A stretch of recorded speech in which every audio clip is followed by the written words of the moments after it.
برودكشن. عم فرغلي بعد اذنك كنت عايز فرخه كيلو ونص كده.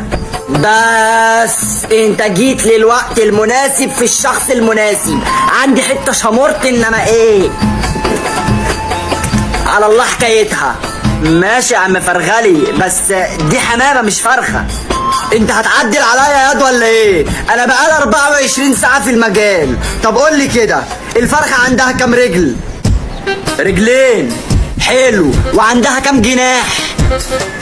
برضو جناحين. الله ينور عليك. وبقها عامل ازاي؟ عامل كده اهو. عامل ازاي يا حبيبي؟ كده اهو يا عم فرغلي. طب ما انت حلو اهو. بص دي اهي عندها رجلين وجناحين وبقها اهو عامل كده اهو. تبقى فرخه ولا مش فرخه؟